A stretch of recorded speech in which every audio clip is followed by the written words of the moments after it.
Howdy folks, Tyler down here at Emerald City Guitars with my pick of the day, this 1967 Fender Telecaster with the Smuggler's cavity. Now before I tell you exactly what that means, let's go back in time a little bit. January 1st, 1965, Leo Fender sells Fender to CBS. Although he and Don Randall would stay on as consultants at Fender until 1970, there were some big changes going on.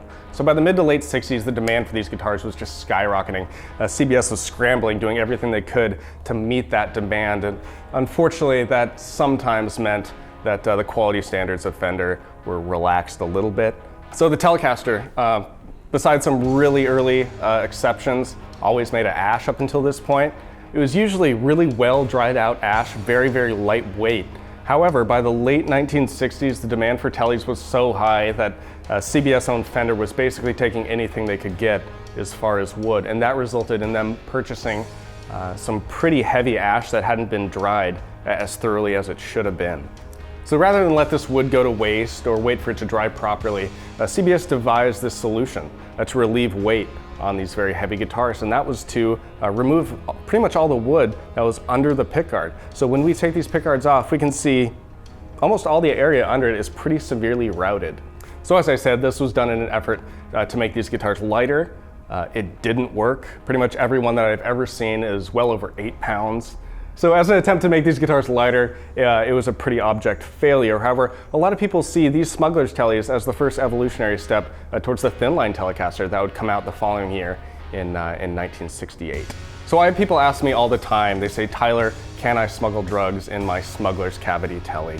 Airport security is pretty strict nowadays. Even in 1967, they still had dogs. If they can smell through freezer bags, they can probably smell through an 8-hole guard. So I'd say no, don't try it. Other than that though, it's a pretty standard late 60s Telecaster. I've got the really nice transparent blonde finish, we've got the threaded saddles, this maple neck with the maple cap fretboard of course.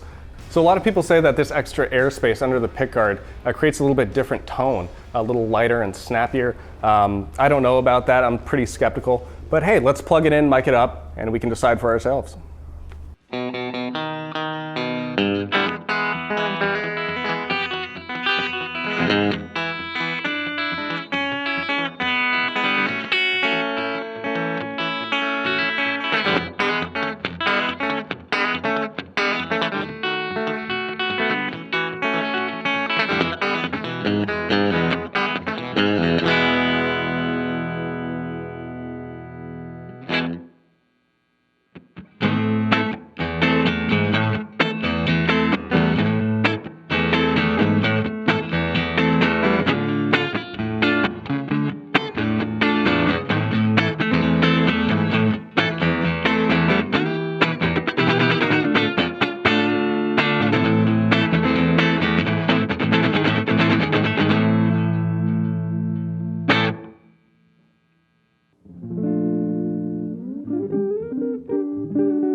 All right guys, so there you have it, 1967 Fender Telecaster with a Smuggler's cavity down here at Emerald City Guitars. Come on down, check it out. We'll see you next time.